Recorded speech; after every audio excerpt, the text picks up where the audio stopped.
ఈ అమ్మాయి కొత్తగా స్కూల్లో జాయిన్ అవుతుంది. అయితే ఈమెకి ఐడి కార్డు లేకపోవడం వల్ల సెక్యూరిటీ వాళ్ళు లోపలికి అలౌ చేయరు. ఇంతలో కొన్ని ఖరీదైన కార్లు వస్తాయి.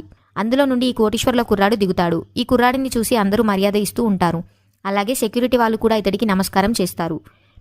అలాగే ఇతడిని లోపలికి వెళ్ళమని చెప్తారు. ఇంతలో ఈ అమ్మాయి ఇతన్ని లోపలికి పంపినప్పుడు నన్నెందుకు పంపరు అని క్వశ్చన్ చేస్తుంది.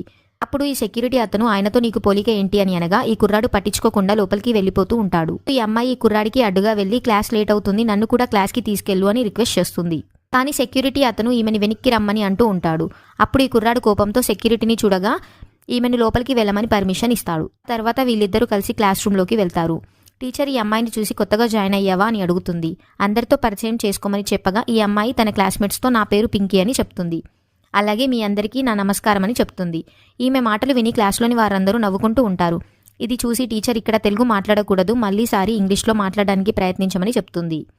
ఆ తర్వాత ఈ అమ్మాయి వెళ్ళి కూర్చొని టెక్స్ట్ బుక్ ఓపెన్ చేయగా చిన్న కప్ప వచ్చి ఈమె టెక్స్ట్ బుక్ మీద పడుతుంది. పక్కనే ఉన్న కోటీశ్వర్ల కుర్రాడు ఈమెకు సారీ చెప్పి ఈ కప్పను ఎక్స్పెరిమెంట్ కోసం తీసుకువచ్చామని చెప్తాడు. అప్పుడు ఈ అమ్మాయి నన్ను కూడా మీ ఎక్స్పెరిమెంట్లో జాయిన్ చేసుకోమని అడుగుతుంది. ఈమె అమాయకపు మాటలు విని ఈ కుర్రాడికి పింకీ మీద మంచి అభిప్రాయం ఏర్పడుతుంది. మిగతా స్టోరీ కోసం వీడియోని లైక్ చేసి ఛానల్ని సబ్స్క్రైబ్ చేసుకోండి.